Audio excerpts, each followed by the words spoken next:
Gopijana Ballabha Girivardhari Gopijana Ballabha Girivardhari Gopijana Ballabha Girivardhari Gopijana Ballabha Girivardhari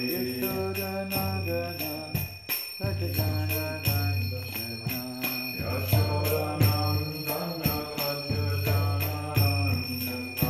Yashodanandana Rajajana Yashodanandana Rajajana Yamuna Tirana Vanachari Yamuna Tirana Yamuna Tirana Vanachari Yamuna Tirana Tirana Madhava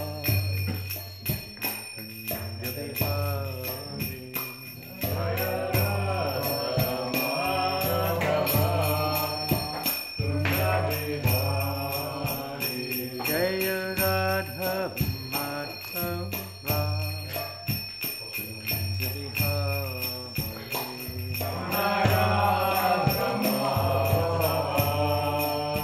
Punjabihari Jaya Vishnupad Paramahamsa Parivrata Sarvastakasa A.C. Bhaktivedanta Swami Prabhupada ki Srila Prabhupada ki Jai Entourage Srimad Bhagavatam ki Jai Transcendental Book Distribution ki Jai Harinam Sankirtan ki all the Premanandi, all glories to the assembled devotees, all glories to Sri Guru Rango Goshi Prabhupada. Namo Vishnu Padaya Krishna Prasthaya Bhutale Srimate Bhaktivedanta Swami Niti Namane Namaste Saraswate Devi Gauravani Pracharine Nevasesha Sanyavadi Vastachari Shatarine Om Namo Bhagavate Vasudevaya Om Namo Bhagavate Vasudevaya Om Namo Bhagavate Vasudevaya Om Namo Bhagavate Vasudevaya Om Namo Bhagavate Vasudevaya. Reading from Srimad Bhagavatam, Canto 10, Chapter 2, text number 32. And this is a very well-known verse. Quite long, please repeat. Ye anye Aravindaksha Vimuktamaninas Tvai Astabhavat Avishuddha Buddhaya Aruya Krishtrena Parampadam Tataha Patanti Adaha Anadrita Yushmat Angrayaha.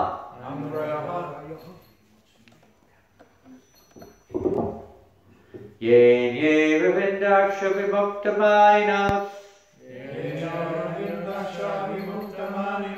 Svayastabhava Vishuddha Buddhaya Aruya Krishna Param Tata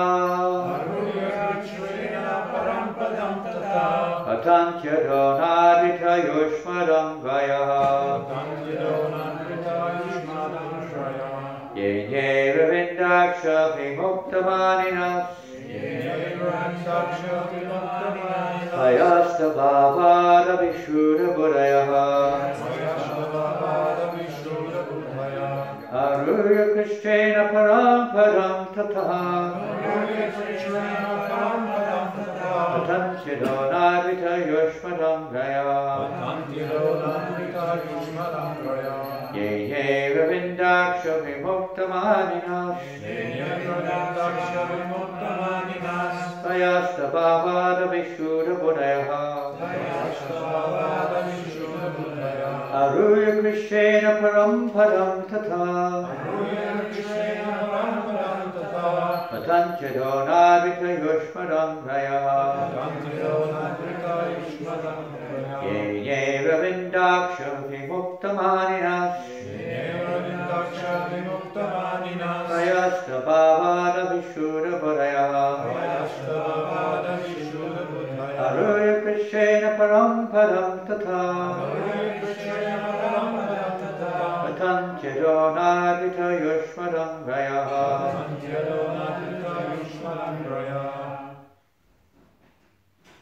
Ye Arvindaksha Vimuktamaninas Ye Ravindaksha Vimuktamaninas Svayastabhavada Vishuddha Buddhaya Svayastabhavada Vishuddha Buddhaya Aruya Krishna Parampadam Tata Aruya Krishna Param Padam Tata Patantyado Nadrita Yushmadangraya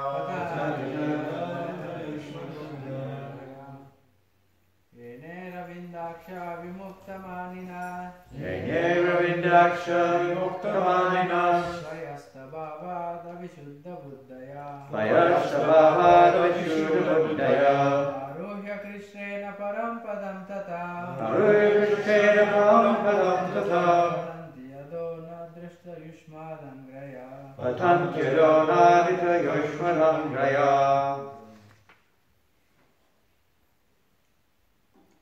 Ravindaksha Vimuktamaninas Vimuktamaninas Svayastabhavada Vishuddha Buddhaya Svayastabhavada Vishuddha Buddhaya Aruhya Krishna Param Padam Tata Aruya Krishna Param Padam Tata Patantyado Nadrita Yushmadangraya Patantyadonadrita Yushmadangraya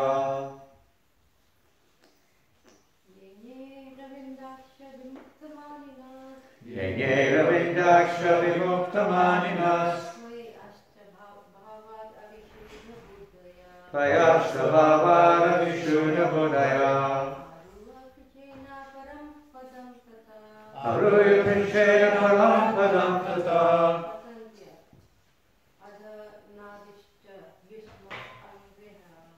Patantyadonadrita Yushmadangraya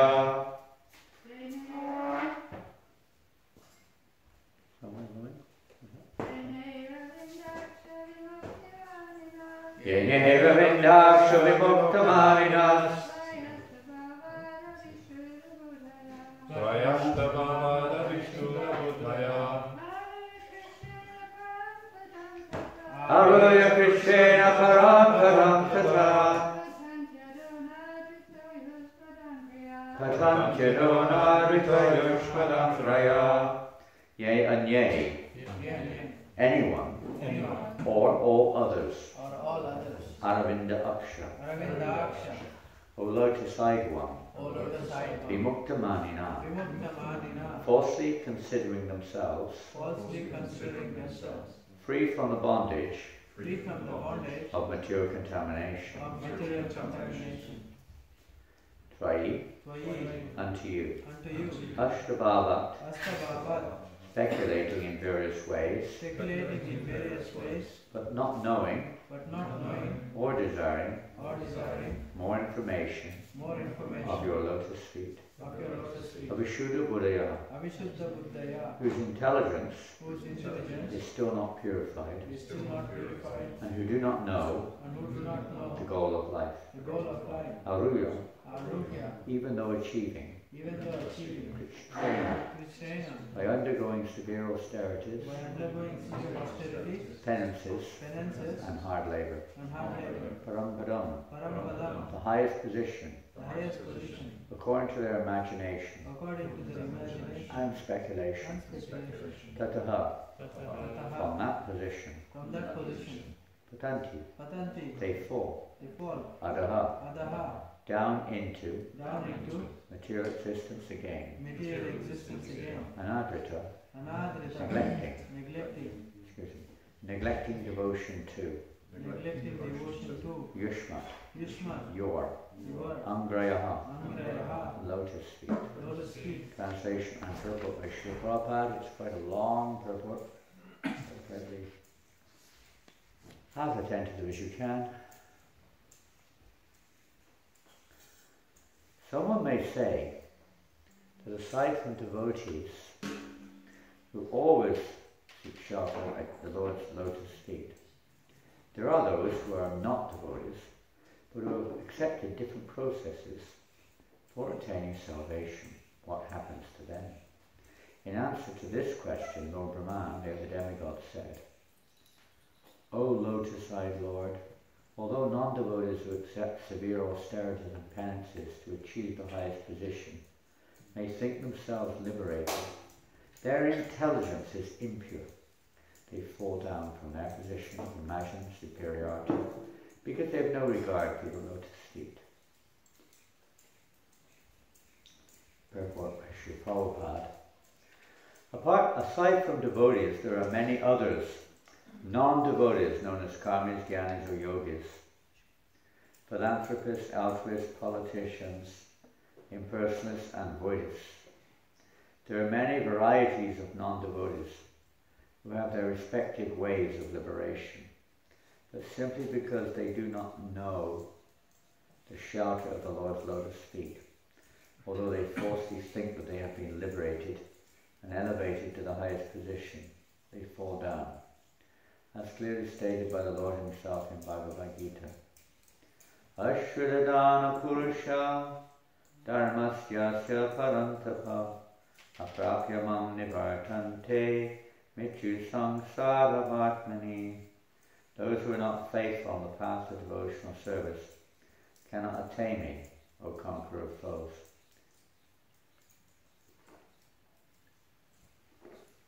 But return to birth and death in this material world. It doesn't matter whether one is a karmi, jnani, yogi, philanthropist, politician, or whatever. If one has no love for the lotus feet of the Lord, one falls down. That is the verdict given by Lord Brahma in this verse. There are persons who advocate accepting any process, and they say that whatever process one accepts will lead to the same goal. But that is refuted in this verse, where such persons are referred to as vimuktamanina, signifying that although they think that they have attained the highest perfection, in fact they have not. In the present day, big politicians all over the world think that by scheming they can occupy the highest political post, that of president or prime minister. But we actually see that even in this life, such big prime ministers, presidents, and other politicians, because of being non-devotees, fall down. Patanchadaha. To become president or prime minister is not easy. One must work very hard, a real Krishna, to achieve the post. And even though one may reach his goal, at any moment one may be kicked down by material nature. In human society, there have been many instances in which great exalted politicians have fallen from government and become lost in historical oblivion. The cause of this is Abhishuddha Buddhayaha. Their intelligence is impure. The Shastra says, Gatevadu Svarta Gatenhi Vishnu. Bhagavatam 7.5.31. One achieves the perfection of life by becoming a devotee of Vishnu. The people do not know this.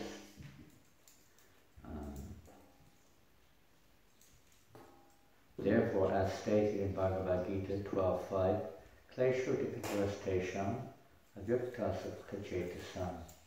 Persons who do not ultimately accept the Supreme Personality of Godhead and take to devotional service, but who instead are attached to impersonalism or voidism, must undergo great labour to achieve their goals. Bhagavatam 10.14.4 Shreya Shriting Bhaktim Mudaschate Vibho Kishanti Ye Kevala Bodha Labdaye. Interesting, this is also by Lord Brahma, the prayers of Lord Brahma. He says, to achieve understanding, such persons work very hard and undergo severe austerities. refers to those who are trying to attain liberation by the impersonal path. But their hard labour and austerities themselves are their only achievement, but they do not actually achieve the real goal of life. Dhruva Maharaj first wanted to achieve the greatest material kingdom and greater material possessions than his father, even his great-grandfather, Lord Brahma himself. But when he was actually favoured by the Lord, who appeared before him to give him the benediction he desired, Dhruva Maharaj refused it, saying, Swamim Kritartasmi Varangnaya. Now I am fully satisfied. I do not want any material benediction. This is the perfection of life. Yam ladva chakram lavam manyante naditam tataha. If one achieves the shelter of the Lord's lotus feet when it's fully satisfied, and does not need to ask for any material benediction. At night, no one can see a lotus, for lotuses blossom only during the daytime. Therefore the word Aravindaksha is significant. One who is not captivated by the lotus eyes or transcendental form of the Supreme Lord is in darkness, exactly like one who cannot see a lotus. One who has not come to the point of seeing the lotus eyes and transcendental form of Shyam Sundar is a failure. Premanjana Charita Bhakti Vilochanena Santaksadaya Hridayesha Vilokayanti. Those who are attached to the Supreme Personality of Godhead in love always see the Lord's lotus eyes and lotus feet, whereas others cannot see the Lord's beauty and are therefore classified as a Nadrita Yushmat Angrayaham,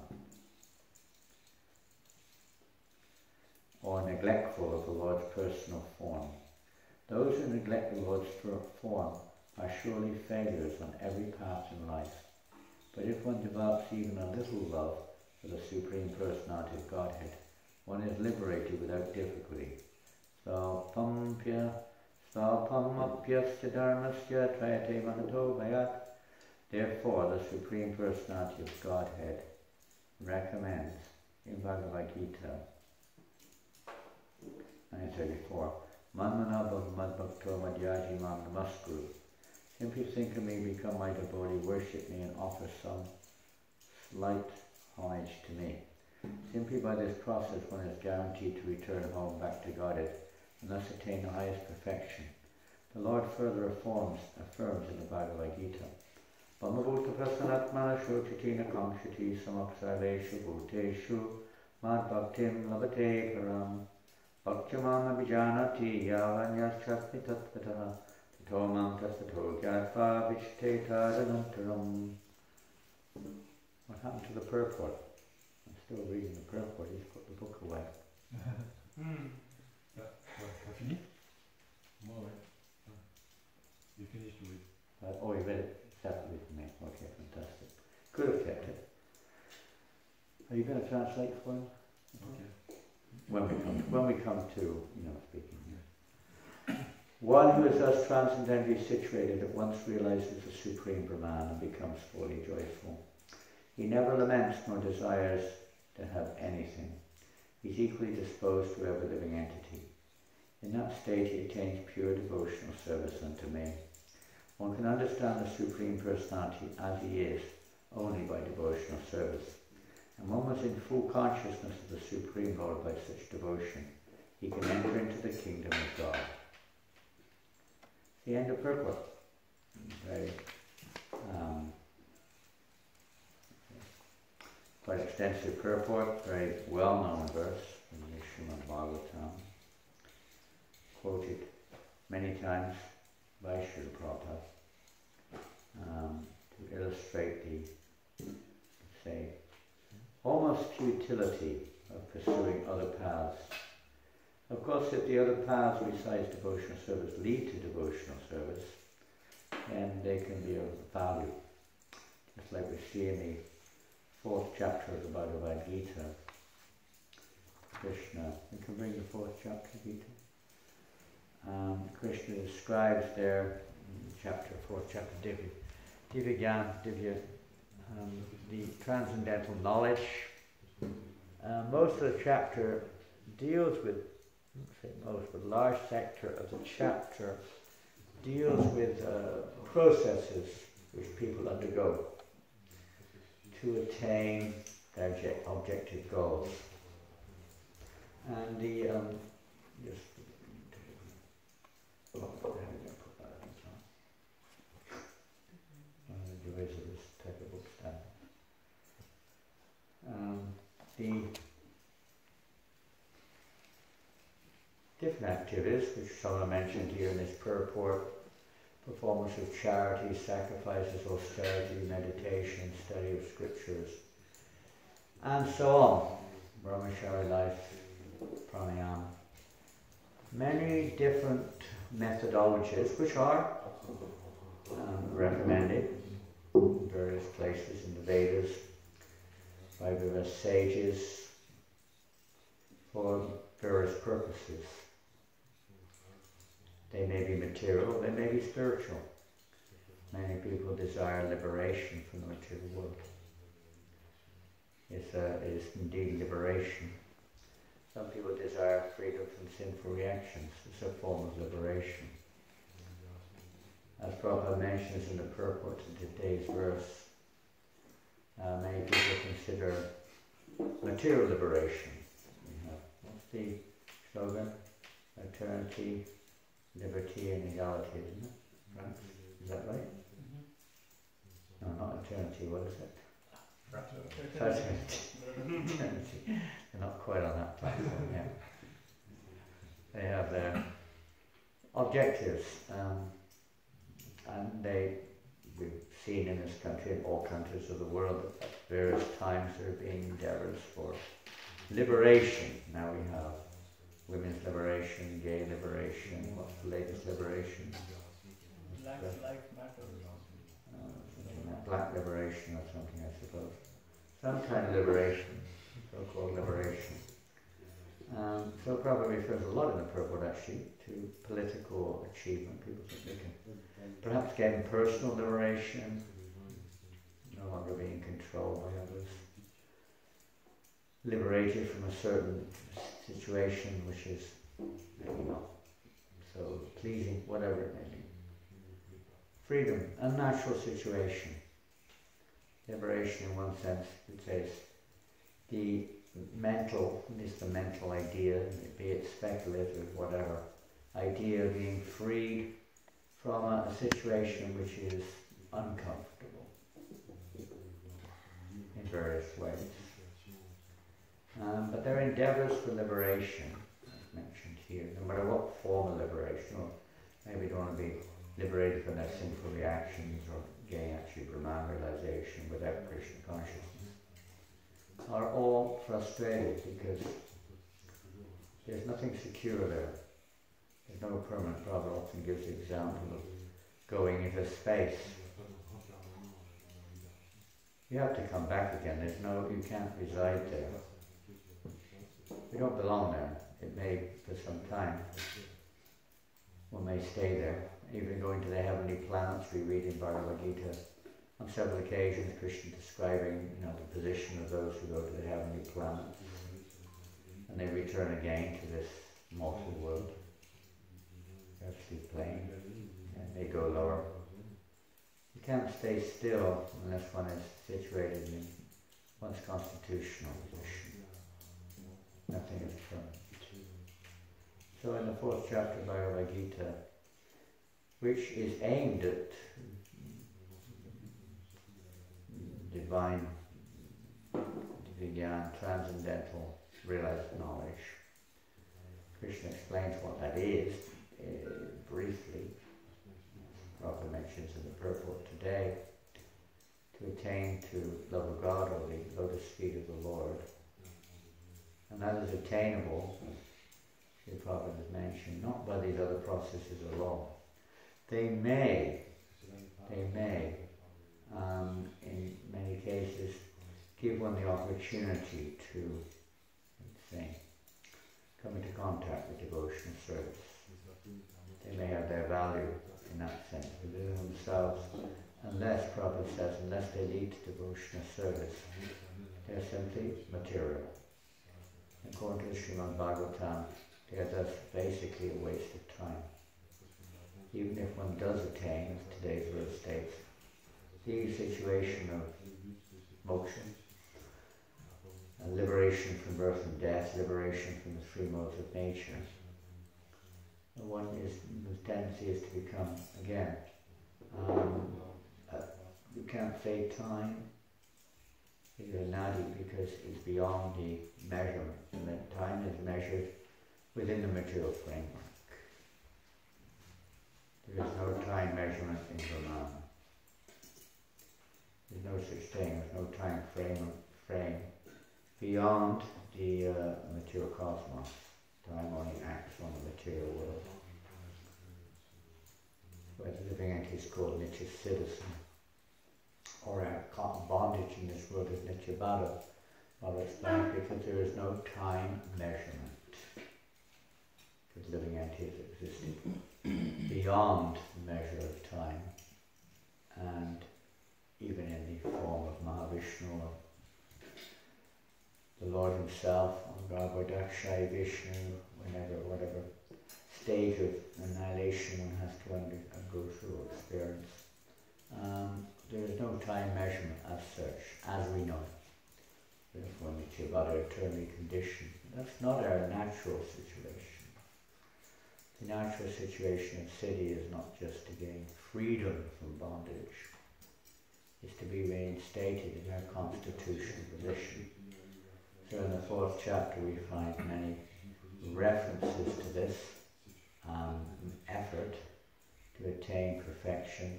But Prabhupada says that unless it comes to that point, and the key verse in the 4th chapter is, say, hearing from somebody who has realized the truth. Not speculation, experimentation, somebody's making up their own philosophy or whatever, but hearing from the truth itself. And that's extremely rare opportunity, we could say. Such a person is very rare. Who comes to that point of understanding Krishna. Very, very rare. Extremely rare. Here Krishna Prabhupada quotes Krishna saying that those who don't follow this path of scripture injunctions, they fail, they fall down. Although they may raise to a very high level, may go very high in the sky, but you can't stay there. One has to come back again, because one has no shelter. The lotus feet of the Lord, devotional service means taking shelter of the lotus feet of the Lord. They are likened to a solid boat, which helps us cross over the ocean, illusion. Other efforts to cross over, sometimes we hear trying to cross over the ocean by grabbing hold of a dog's tail. It doesn't help much. It doesn't last very long. Everyone's taking shelter. Fallible soldiers, within this world, even fallible paths in one sense. Unless that path leads to shelter at the lotus feet of the Lord, it is fallible. It's not in a secure position. So taking shelter of the lotus feet of the Lord means that solid boat. Just like when one's in an ocean, we don't really belong in the ocean, that's the land of the fishes. Only if we find solid shore are we really in a safer position. Nothing's safe in this world, but the idea is there. So the lotus feet of the Lord are like that, but not exactly like that. They're the permanent, solid shelter of the living entity. So devotional service is the process of taking shelter. And it literally means taking shelter of the lotus feet of the Lord, means taking shelter of bhakti, devotional service, which is situated at the Lord's lotus feet, forever serving Him. So we take shelter with bhakti, and because bhakti is, in one sense, non-different from the Supreme Lord. Everything comes from the Lord, but that bhakti particularly is the eternal energy, internal and eternal energy of the Lord. So taking shelter of that energy, there is no longer Daiviye Shuganamaya Mama Maya Devachya. This material energy is hard to overcome. Those who surrender unto me can easily cross beyond it. So the devotee, knowingly, unknowingly, whatever the conscious awareness is taking shelter of the lotus feet of the Lord to some degree. By following the instructions, or following the will of the Lord manifest in the form of bhakti. So devotional service in its many forms is an expansion of the will of the Lord. We're taking shelter of the will of the Lord, and one inherits the kingdom of God. Bhakti is the will of the Lord. Just like a person leaves a will, and if we follow that will, then one may inherit whatever is one's due. So the Bhagavad Gita also is a form of will. It's the instructions, the guidebook given by the Lord Himself for all conditioned souls, whatever. Even if we are in the path of karma, kanda, or whatever it is, trying to attain material achievement, or jnana kanda, trying to attain liberation, directions are given there to achieve perfection. What did I ask you for? Bhagavad Gita. We'll read something from the 12th chapter. Devotional service. Beginning of the 12th chapter. Krishna, Arjuna asks a question. Krishna. And Arjuna says, what is considered, we should consider to be more perfect? Those who are always properly engaged in your devotional service, or those who worship the impersonal Brahman, the unmanifested?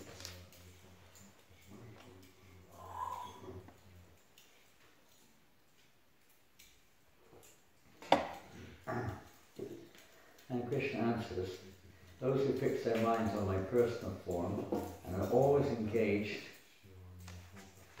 in worshipping me with great and transcendental faith are considered by me to be most perfect.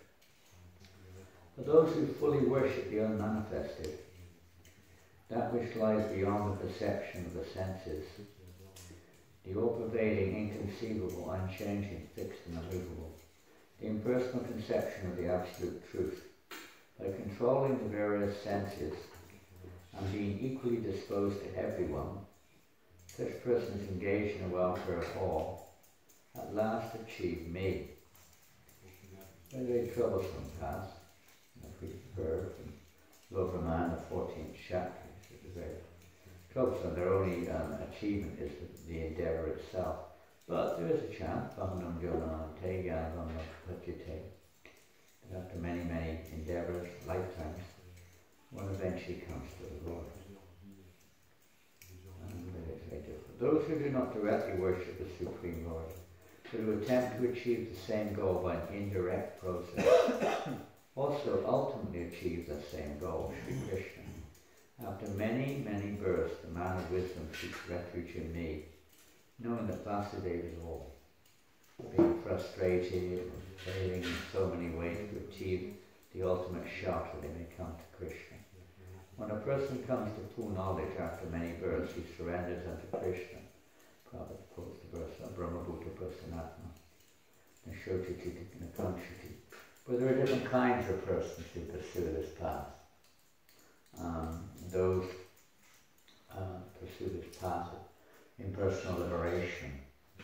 There's those who perform this path with the sole intention of basically, they do take up to a certain degree. Every path, any path which leads to any form of, let's say, liberation or spiritual achievement, has an element of bhakti, an element of devotional service. Not, let's say, voluntarily, it's just a part of the process. Worship of Krishna, worship the deity of the Lord, some prayers to God, something or another is there to attain a goal, perfection.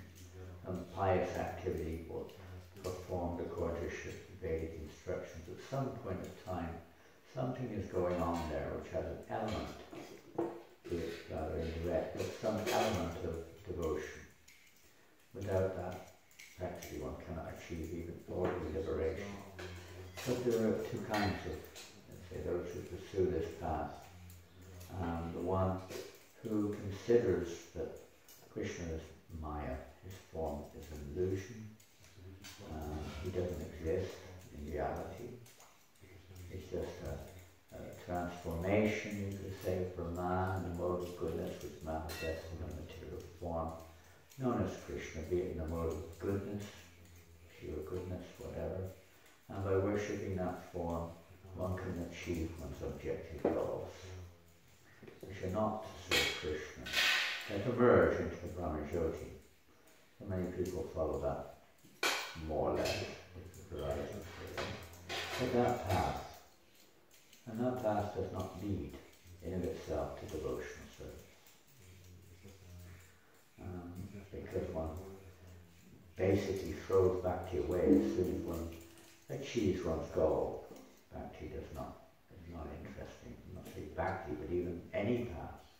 The path of pranayama, the path of yoga, the path of jnana, whatever path it is to be like a step ladder. You reach the top and you throw the step ladder away. That's not the path of bhakti. But there's another form, those who are not, let's say, on that path per se, with an objective goal of, which includes, total denial of Godhead, or enviousness towards the Lord. Brahmavadis, we see many examples. Shukadeva Goswami is cited as one, the Kumaras are cited. Brahmavadis, they are aspiring for impersonal liberation, non-realization. But they're not inimical, they're not envious, they just may be not informed, not aware of the source of Brahman, that Krishna is the source of Brahman, but their hearts are not stone-hearted. They're not stone-hearted. Persons with stone hearts will sink again and again. Their hearts are not stone-hearted, their hearts are open. If such persons, when coming in contact, which they'll be given a chance, will become attracted towards devotional service. And then move forward, realizing that devotional service is the actual constitutional nature of the soul, or the real nature of the spiritual realm. It's not just eternal existence. There is an existence where there's rasa or relationship. Others, they don't. They may be, for whatever reasons, people take to the impersonal path, frustration, envy, whatever reasons it may be, anger, and so on. This frustration with the material world, fear of the material world. Different people take to this impersonal path. But for devotees, the path of impersonal is worse than hell, because in of itself there's no devotion to Krishna. There may be on the path some, say, element, although misplaced, misunderstood, of devotion, but it's not pure devotion.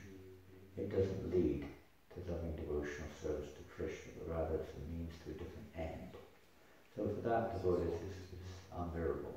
They don't have any interest in that whatsoever. The objective goal of bhakti is to please Krishna, is to reciprocate rasa, loving relationships with the Supreme Person. There is no such rasa in Brahmajyoti. There is nothing there. The nature of the self, constitutionally, is, although it's perverted in this world, nonetheless, is to engage in mellow relationships. We're all looking for mellow relationships within this world, in various forms. Lovers, family members, friends, servants, etc. It's part of the nature of the living conscious living entity. In this material world, we're trying to find it through the external energy. And thus we're frustrated. Frustrated endeavor. Moksha, Moksha, whatever efforts may be, they all end in failure in this world. Unless one takes shelter of the lotus feet of the Lord. So the constitution of the soul, we're all atomic particles, you could say, in a kind of like, how to say, emanating from the Lord, as sparks emanate from the fire or from the sun. We do have conscious awareness which manifests in the spiritual world as loving a form suitable for reciprocating relationship with the Lord, a spiritual form. In the material world it is based upon our perverted desires, thus under the influence of the modes of nature, becoming entangled in interacting with the modes of nature, karma takes place and we receive the earth's material forms, which we identify as the self, and we experience happiness and distress, duality. So when it comes to intelligence, one realizes this material is Brahma Bhuvana, localized in place of suffering, Dukkhaya and Shashvatam. One may make an endeavor to either improve one's situation in this world or to gain emancipation from this world. Just like a prisoner may try to improve his situation in the world, in the prison, or he may try to gain release from the prison. There's two ways of gaining release. One is by trying to break out of the prison illegally, and the other is to follow the government of all land. If one breaks out of the prison, then one is considered still to be a criminal, and one will be captured and put back in the prison in due course of time.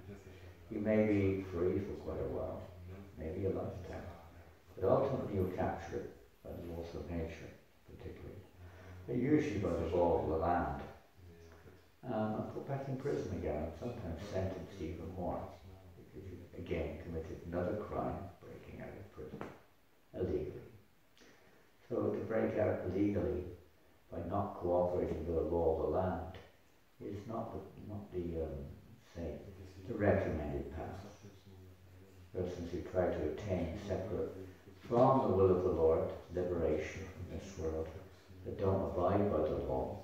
The other one is you go through the course, and then you gain freedom from the prison house. You suffer your punishment. But you may again, unless one changes one's mentality, unless one changes one's opposition to the law of the land, then one will again commit crimes and be put back into the prison. So the basic crime that the living entity is performing is his aversion or envy of Krishna. And as long as that remains, which we still do, of course, to a certain degree now, then one is obligated, one is forced, one has no choice. But to remain, maybe you can be so-called free for a little while, entering into Brahman, but not for long, because our heart is not pure. Our heart is still envious of Krishna, although we may not be consciously aware of it. The result of entering into the Brahma Jyoti is a result of envious heart, envious of Krishna, competitor of Krishna. In the material world, we're just unconscious of the fact that we're trying to compete with Krishna and achieve the role of the enjoyer, the controller, and so on and so forth, the proprietor. And this means we'll be bound up in the material world lifetime after lifetime, unless we take shelter of the lotus feet of the Lord. One is subjected to birth and death in this world perpetually. This is the only relief from the repeated cycle of birth and death. Others may take to other paths, and as we've heard, if they're a little bit, not so much envious, they're just pursuing the truth, but they just don't know the truth. And when they come in contact with the pure devotees of the Lord, then they become attracted. When they come in contact with Bhakti, and Bhakti captures their hearts. We see a verse later in the Bhagavatam, Atmarama verse, how the living entities, even the liberated state, may be attracted to the pastimes of the personality of Godhead. They're all attractive because they're constitutional, they're eternal, they're the manifestation pure manifestation of rasa, which is, in one sense, is the real nature of soul to love, to experience loving exchanges. In the material world we see obvious frustration there. And to deny it just because it's like a person who's sick. In a sick condition, everything becomes horrible and you just want to die. Or you want to cut out the cords, which we think maybe the hand is so painful, we want to cut it off. But the solution is to cure it, not to remove it. So in painful condition, eating and more activities may not be very comfortable. But we're in a condition of ill health, diseased condition, bodily concept of life. The cure is to come to the spiritual concept of life, and not just only the Brahman. That's only partial understanding. Unless that evolves into a full understanding, it is not a permanent station for the living entity, any more than going into outer space. You may go there for some time, but you can't stay there. You have to come back again. So the living entity is like that. So the path of devotion serves, Krishna says in the next verse,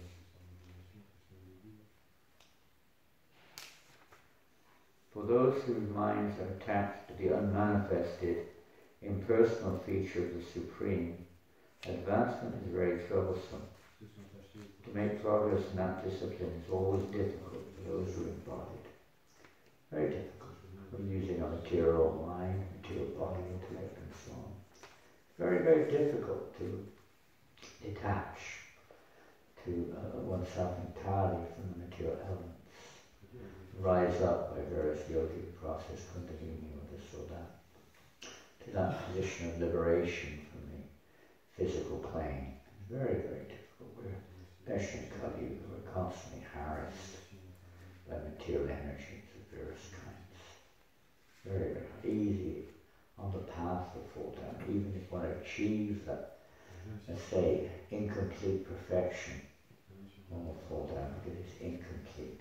It's interesting to note that the Srimad Bhagavatam, in the first canto, when Narada Muni comes across Srila Vyasadeva, maybe you can bring it. Do we have the first canto here? Do we have it here? English, first canto? Someone can bring it. When Narada Muni, with Srila Vyasadeva, of course, has compiled the Srimad manuscript, not the Srimad Bhagavatam, but many scriptures. Thank you. Let me just have a quick look. It must be the 5th chapter. One of the 5th chapter.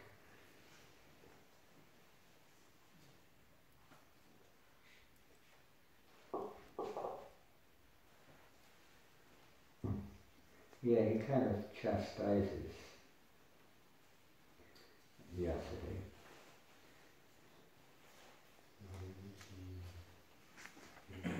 You have fully delineated the subject of impersonal man, as well as the knowledge derived therefrom. This is Narada speaking to Vyasa. What's noted? Number 4, 5th chapter.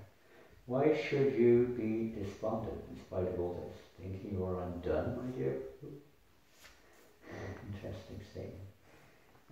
Narada Muni is immediately ascertaining the cause of Vyasadev's seeming despondency.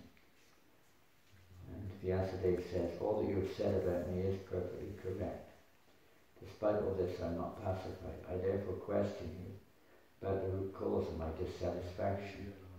For you are a man of unlimited knowledge due to your being the offspring of one Brahman, who is self-born. My Lord, everything that is mysterious is known to you because you worship the creator and destroyer of the material world. The original personality of God is transcendental of the three modes of nature. Like the sun, your goodness can travel everywhere in the three worlds. And like the air, you can penetrate the internal region of everyone. As such, you are as good as the all-pervasive Supersoul. Please therefore find out the deficiency in me, despite my being absorbed in transcendence, under disciplinary regulations and vows. Narada said, this is your problem. You have not actually broadcast the sublime and spotless glories of the personality of Godhead. That philosophy which does not satisfy the transcendental senses of the Lord is considered worthless. Although great sage, you have very broadly described the four principles, beginning with religious performances. You have not described the glories of the Supreme Personality of Godhead, Vasudeva. And then one of the most, 3 verses in a row which are very famous. Those words which do not describe the glories of the Lord, who alone can sanctify the atmosphere of the whole universe, are considered by saintly persons to be like unto a place of pilgrimage for crows. Since the all-perfect persons are inhabitants of the transcendental abode, they do not derive any pleasure there. No interesting here, like Sarvabhauma Bhattacharya, who was an impersonalist monist. That was all out in, speculations and talking about Brahman and liberation and so on. He was delivered by Lord Chaitanya Mahaprabhu.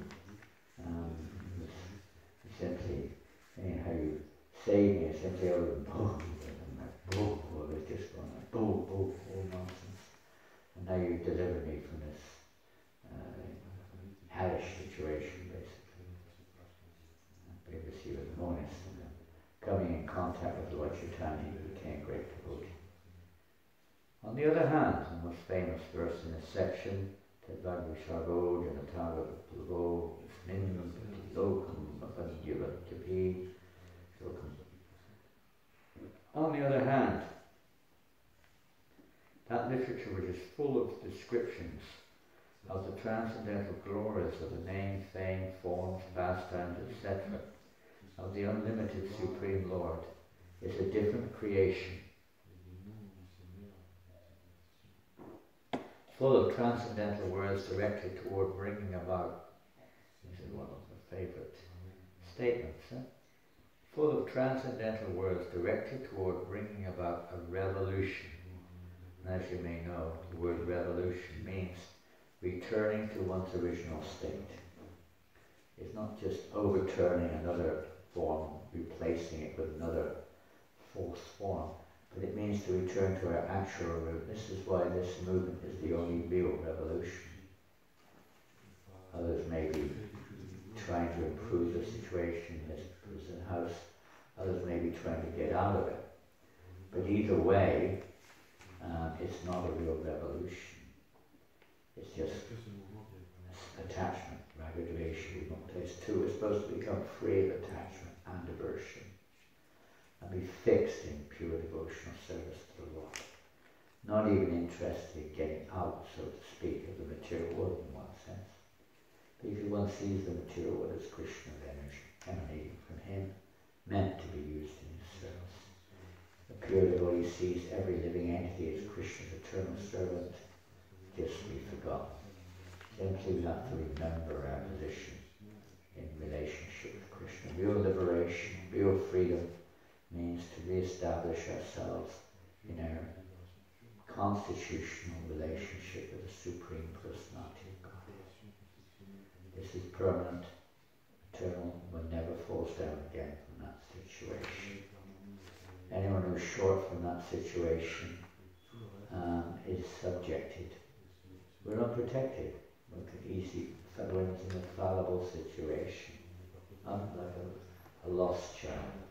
We're unprotected by either the material world or in Brahmashoti. The devotee is protected by the mercy of the Lord. His shelter is the lotus feet of the Lord. Bringing about a revolution in the impious lives of the world's misdirected civilization. Such transcendental literatures, even though imperfectly composed, are heard, sung, and accepted by purified men who are thoroughly honest.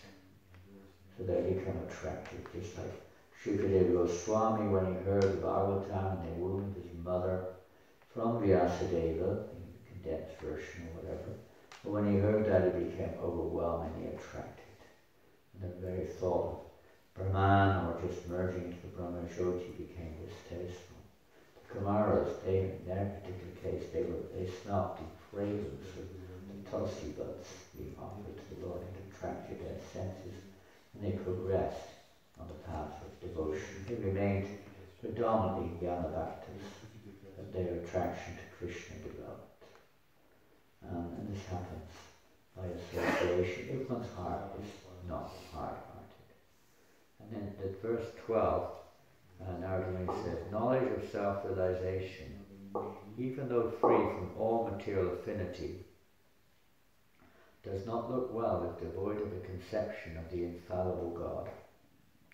In other words, even if one has come to that platform of liberation in terms of Brahman realization, if it's devoid of the concept of the Supreme Lord, it's not good.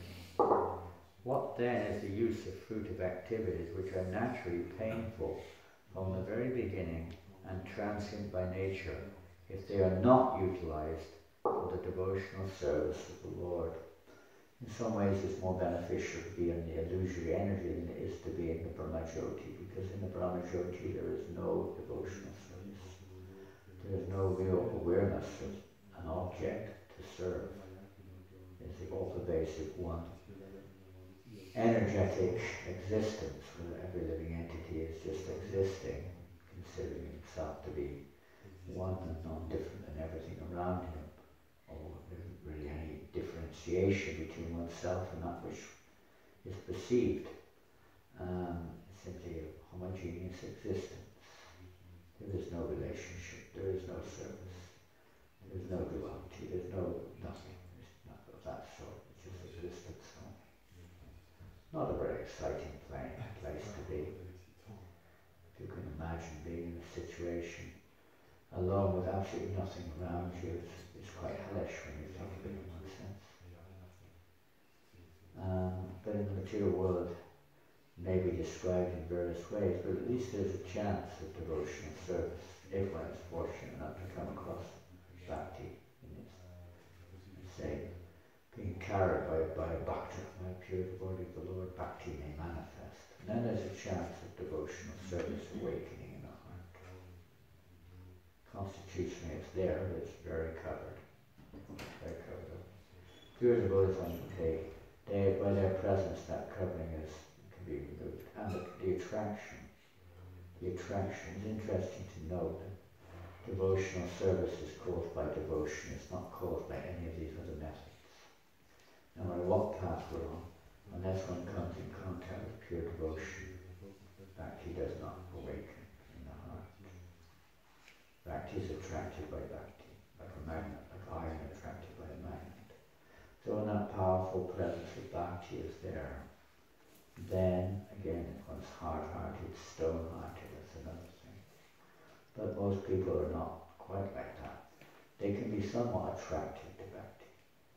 They may not manifest fully there and then, but their attraction starts to develop. When they come in contact with the words or process or the personality of the pure devotee, or even his representatives who carry to some degree that bhakti also, whatever degree it may vary.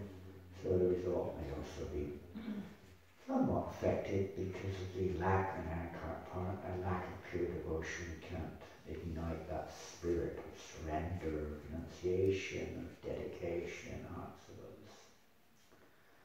Pure devotee can do that, does that. It's not that they're making some extra effort to do it. It happens automatically in our presence, in our association. One's heart changes. No matter what one's previous concepts were, or one's goals were, one's life changes in the association of a pure devotee. Pure devotees, they may take the role of Madhyamadikari and apparently discriminate, but they don't. They see everything as belonging to Krishna, and everybody should be engaged in Krishna's service.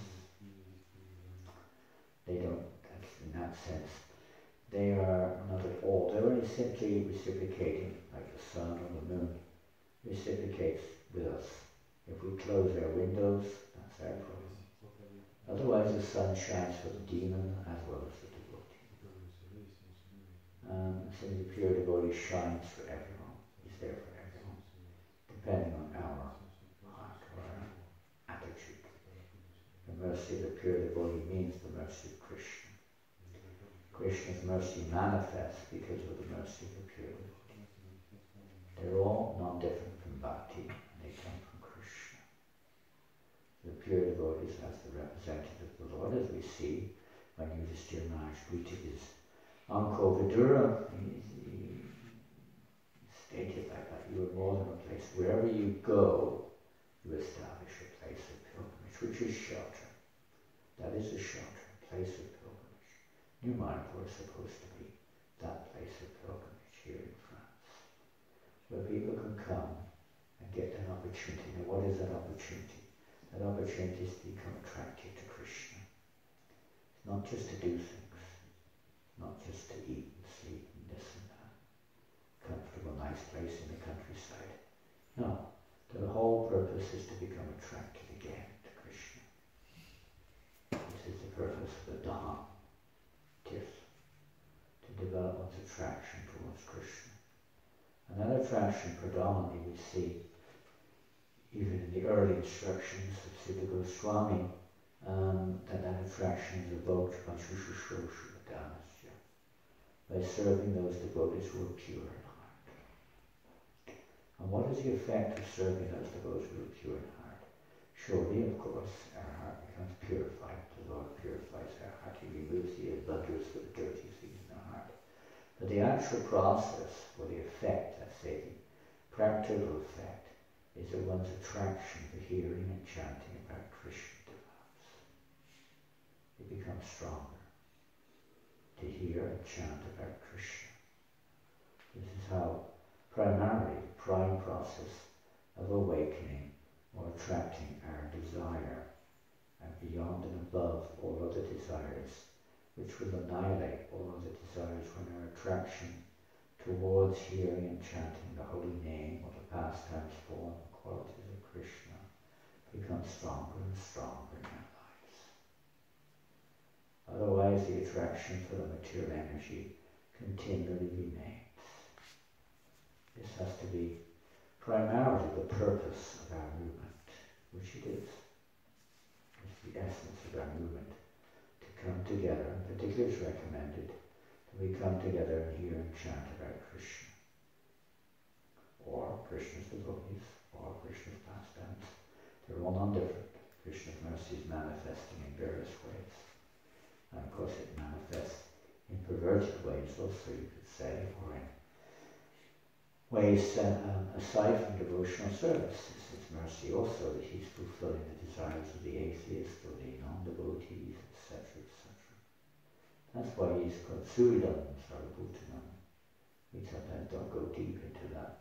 But he's always thinking of the welfare of all living entities. Because we're his parts and parcels. We're meant to be his eternal servants. But sometimes a parent may also give freedom to a certain extent to the child. So Krishna gives us some degree of freedom. But there's nothing outside of Krishna's energy, so we're still in one sense within the kingdom of God. We can't escape. We just think we've escaped. There's a mental picture which we have of independence. But there's no such thing. The living entity is always dependent. There's no such thing as independence of the living entity. Independence from the material world, etc. From illusion is one thing. But ultimately the living entity is always dependent. It's our constitutional nature. Just a matter of what we're dependent on, our mental desires, the material energies of the living entities. We take shelter here and there. But the real form of dependence is to take shelter, the infallible lotus feet of the Lord. And those who take in shelter can awaken this goal within us. And the primary way is to hear and chant about Krishna, his magical effect. Especially in association. A lot of times we read and we hear, we don't really absorb, we don't digest. It's like eating food, but we don't digest it. There's not so much benefit. Maybe even indigestion as a result, rather than health. But if we know how to eat properly, we eat the proper thing according to our condition, then we can become healthy. we'll start to know our condition and what's suitable for a particular condition we're in. So therefore, different subject matters, hearing matters are relevant to different people at different stages. This is all given by Vyasadeva also.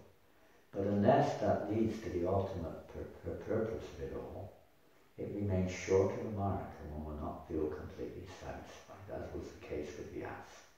So Narada, in the previous chapter, chastising him, in the name of giving knowledge, you've actually kept people in darkness because you haven't given them the ultimate path of this. You understood, if you don't know what the goal is, you're going to go round and round in circles, but you're not winning the ultimate purpose of it all. You're not gaining ultimate purpose. So you have to emphasize the actual purpose behind everything. That is, of course, Krishna. Devotion to Krishna, prema bhakti, pure devotion. So then Srimad Bhagavatam, of course, and then Narada taught him what to do to go into his deep devotional meditation, and everything was revealed to him. And then he compiled the Srimad Bhagavatam under the direction of Narada. So Srimad Bhagavatam, of course, was spoken to Shukadeva, and Shukadeva spoke this message, although he was on the platform of Brahman, he became very attractive when he heard it, and then he then became the speaker of Srimad Bhagavatam. All kinds of sages and great personalities assembled, and everyone became attracted, and it was again spoken in the forest of Naimisharanya, and so on and so forth. The Bhagavatam spread and attracts all kinds of living entities, no matter who they are, if one is fortunate to hear it from the right source in the right way, in a submissive way. And this is the process what Lord Chaitanya has also revealed to the world. You could say that in many ways the simplified form of the Bhagavatam, the Maha Mantra. And so the two things should go on, hearing and chanting the Srimad Bhagavatam and chanting the holy name of Krishna. Prabhupada did say he wanted constant recitation of Srimad Bhagavatam in his centers also. We don't do it for obvious reasons, but as much as possible. Srimad Bhagavatam should be heard and chanted to purify our consciousness, attract us to the lotus feet of the Lord, purify the world around us, create a revolution of consciousness. What is the real purpose of human form of life? So this is our, you would say, great good fortune. Krishna is very kind. He's given us this opportunity to Prabhupada. His essential Prabhupada has come, given us Srimad Bhagavatam as much as possible. Srimad Bhagavatam also includes all forms of devotional service, other scriptures which are aimed at devotional service to Krishna, all included. But the Srimad Bhagavatam, which we talk about, is like the pinnacle, it's like the essence of all the Vedic literatures. As was the request of the sages of Naimisharanya, they wanted to know the essence, what is the ultimate good for all living entities? What is the essence of all scriptures? Please tell us about the personality of Godhead, his various incarnations, his pastimes, etc. To whom of religious principles now gone, and Lord Krishna has left this world. They wanted to know these things. In this age of Kali, what is the ultimate good? And then Sri Goswami began to answer, explain the Srimad Bhagavatam is the ultimate good for all people. This is the scripture which satisfies all one's desires. Because Srimad Bhagavatam is the literal incarnation of Godhead. Srimad Bhagavatam is the personification of Bhakti in literary form. So we take shelter of the holy name, but we also, every day had Srimad Bhagavatam class. He spent much of his life blood in translating and commenting on Srimad Bhagavatam. And we're unfortunate that we've not yet come to that fortunate platform of being, let's say, absorbing Bhagavat and becoming a Bhagavat ourselves, a place of pilgrimage, carrying the message of Bhagavatam wherever we go. Hare Krishna, Krishna Krishna, Hare Hare, Hare Rama,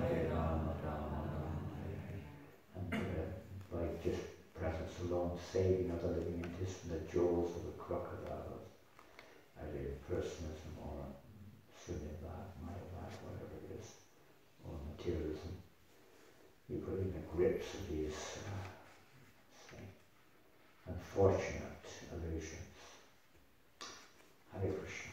Thank you. Hare Krishna.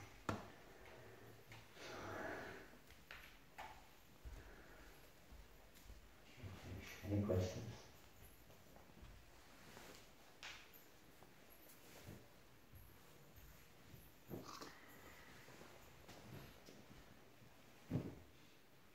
This is, of course, books are the basis week. It sounds like another kind of these propaganda statements to get you all on Sankirtan and distribute books, which is usually what this motivated personality tries to do. But it's actually meant to delve deeper into Srila Prabhupada's ecstasies in the form of his book. He said, if you want to know me, read my books. If you want my association, read my books. I put all my ecstasies into these books. So if you want to experience that aspect of, which is the prime aspect of Srila Prabhupada's purposeful coming to the West, then you should take on board. He brought the Srimad Bhagavatam with him, or Bhagavatam brought him, whichever way you look at it. And that was one of his major, if not the major, purposes, to create a revolution by preaching Srimad Bhagavatam all over the world. Hare Krishna. Vantara Srimad Bhagavatam ki jai. Lord Premanandi. I should have, at that time, I had an interest in Margaret. I had time, I would have prepared something more appropriate. Anyway, said a few things here. Jai Prabhupada. Hare Krishna. I think there were some questions. Okay, you can see my eyes are half closed. Everyone's got a hand up. I have my hand up. You have it. If we hear your hand, won't be here tomorrow. Tomorrow? Is that right? Are you leaving tomorrow? Friday, I'm accompanying Friday. Friday, I'm accompanying Babaji to Madrid. Pardon? And I'm accompanying the 71-year-old Mataji to Madrid. What's that? She's accompanying the Mataji. She's sitting there. They're going to Madrid. You're going to MAD. You're going mad on Friday. No! We're getting rid of you and you're going to MAD. Madrid. Why are you going? Why are you going to Madrid? I'm going there because I'm doing seminars in several places on What's the, happening? it's the art of Krishna conscious parenting. I'm helping parents, in raising their children, especially the study of Srimad Bhagavatam. With what? Study of Srimad Bhagavatam, art of parenting. Art of parenting. Kids. We need somebody here. Stay here and do it here. We can encourage the others to have more children and we can guide them. Well, it's a very nice class. I really enjoyed your class. I'm sorry, I'm half asleep. I woke up at 7:35 this morning. I took rest about 5:30 and woke up at 7:35. So I think I get here. I rushed up. The first time I was down here by 5 to 8 and I got here. That's the fastest I've gotten ready with shower and everything else since I was a new backpacker, I think. I didn't think I could do it anymore. Well, thank you for coming. How long you came? You came yesterday or something? Yes. And you're staying till Friday? Well, please. We have a parent sitting over here. Have you met him? Oh, yes. Lochan. Of course. Yeah, he's the one who Talk to him. invited Are me. you alone or you came Yes. alone? I'm alone. Oh, okay. So you're going to Spain? You're going to stay in Spain? No, I will accompany her. And then on the 10th, I drive the bus back here. And normally on the 12th, I'm meant to fly to Athens. Athens. You're staying in Greece? For a while, yes. See what way the wind blows. Okay, well, Hare Krishna, what a good fortune comes and good fortune goes in different ways. So you have a question? My question was. Was or still is? It still is. But it's actually a deep theological question. You mentioned that the monists, that their way of thinking is very leads to demonic planets. But monism and Gnosticism.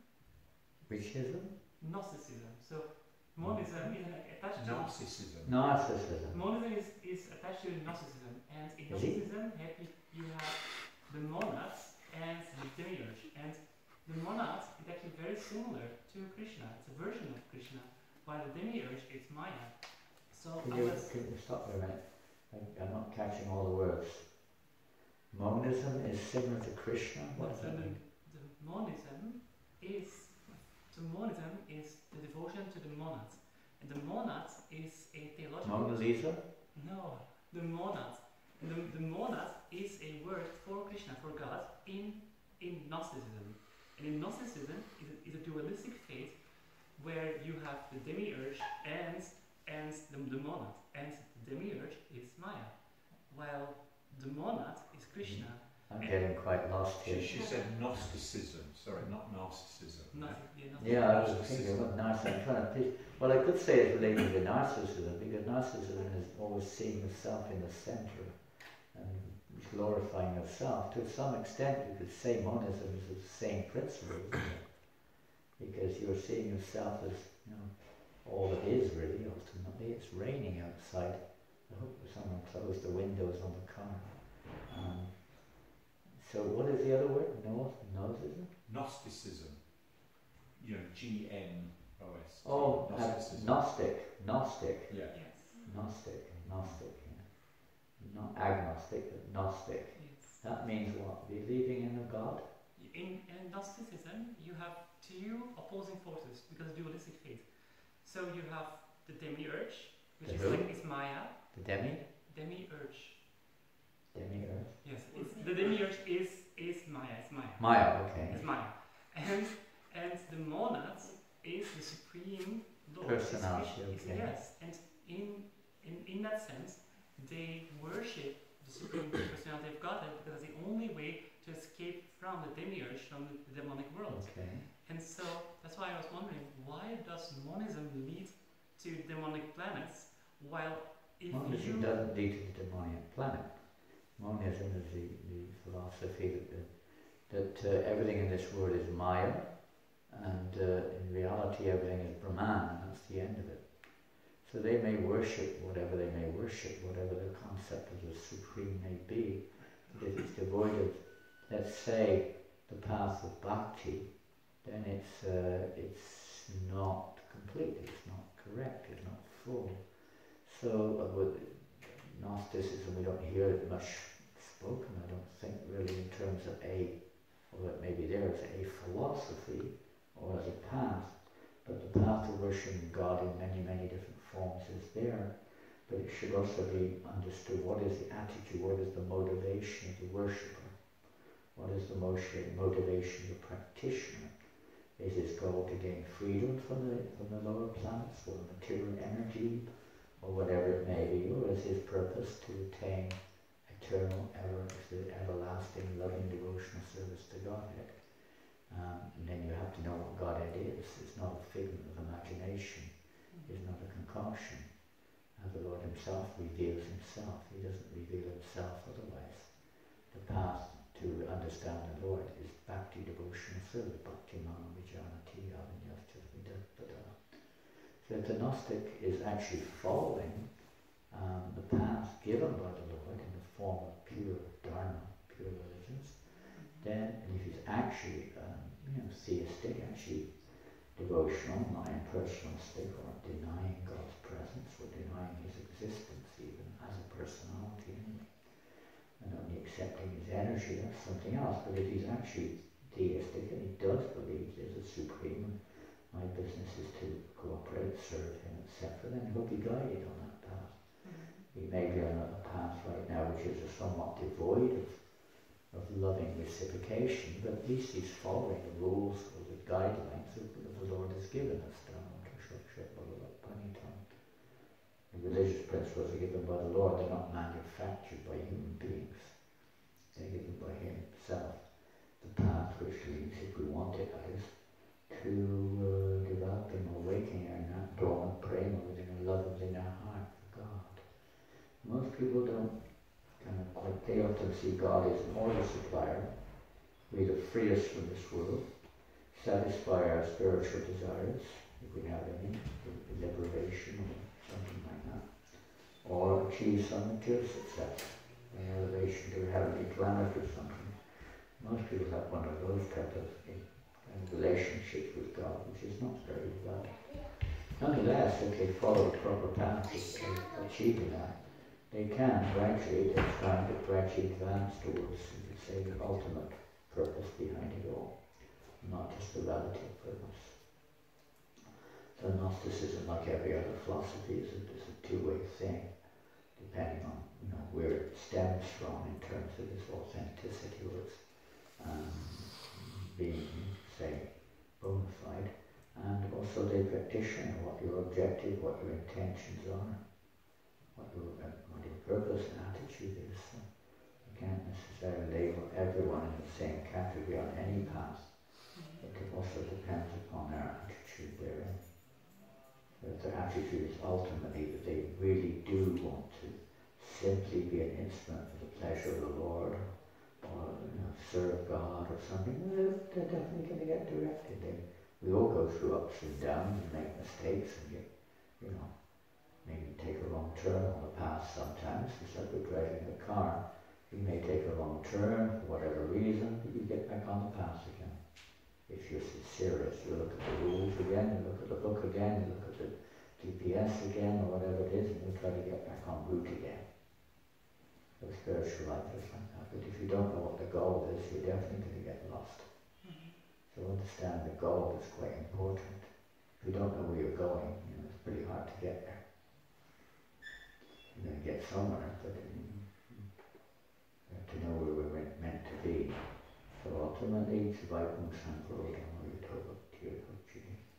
of all religious processes, whatever you call them, the ultimate one is loving, loving, unalloyed, unmotivated, means with no material motivation whatsoever, no selfish motivation at all, loving devotional service to the personality of God. That should be the goal of all of our work, to attain that. So whatever process it is, that's the goal. And we're endeavouring, if we're wrongly engaged, that may be so, the Lord will correct that in time if our objective is correct. We go through different things. As Sukadeva Goswami, he realized that the actual ultimate goal is devotional service to Krishna, not just understanding the categories for entry into the impersonal Brahmajyoti or whatever, or understanding only the impersonal energies of the Lord, but understanding the source of all energies, source of everything. The goal is not just to get out of the material world, that's the byproduct. Escape from the lower energies or whatever. That's the byproduct which comes, Vasudeva Bhagavati Bhakti Yoga Dhochike. By pure devotional service, that real release from the lower energy. But without becoming aware of establishing a relationship with Krishna, there's every risk that one will again come back under the influence of the lower modes or the material energy. Every risk is there, because one hasn't got permanent shelter. Permanent shelter is afforded by the Lord, by the mercy of bhakti, devotion. Hare Krishna, Sri Prabhupada Ki Jai. Thank you very much. All bless Prabhupada. So, thank you for coming, Mati. Where are you from? I live in the United States, in America, but I'm originally from India. Kenya? No, Kenya? no. I came from America. America, I heard. And you said you're originally from, I thought we were originally from the spiritual world. India. India. From India. Wonderful. Come here, take us down. What's your name? Arudha. Arudha. I saw your name on the list of speakers. Thank you so much, Maha. Where in America do you normally reside? I'm from Boise, Idaho. Oh, you know our good friend, what's his name? Oh, scientist. Oh. Not scientist, but very intelligent devotees. What's his name? He's in Oxford. My son. He's your son. That's why your son. What's his name now? Radhika Raman. Radhika Raman. Yeah. What was his name before? I knew him about Ravi Gupta. Ravi. I knew him about 20 years ago, I think, something like that. To be honest. He came to Belfast once. Well, he came to Lecture, Belfast. Yeah. Really. He came once and left quick. How fast he left Belfast. He might stay longer now I've gone. You're probably going to stay longer. He's your son. You're a lucky mother and he's a lucky son. My goodness, you're so fortunate. PhD. Boys and man, what an amazing devotee. Where is he now? Still in Oxford? No, he's in Utah. He's Where teaching. in Utah? What's he doing there? He's teaching there. He's Teaching in yeah. He's actually chairing certain departments there, philosophy. In the university or Yeah. where? Utah State. Utah State. Really? Salt Lake City. Oh, Yes. amazing. No, that's Logan, Utah. It's Oh. close to Salt Lake. Some different part of Utah. Yeah. I met him on Sankirtan. No, yeah, tours the other day. Remember we met that couple when we came out of the elevator? We came out of the elevator and there was two, man and woman, elderly, still before us. They were from Utah. They lived right next door to our temple in Utah. And they've been there. Chiru. What's it called? Spanish Forks or Yeah. something? They live right next door to it. They go to all the Hare Krishna restaurants wherever they go around. I'm so happy to see us living in France now. I gave your wife that card. Very nice people. She's quite big in the world of coach. She's a big coach. For, this life coach is what you call it, life coach. And I don't know, I'm not sure, but from what I could see, he was a mayor of a big city in America previously. Quite a big man, very rich.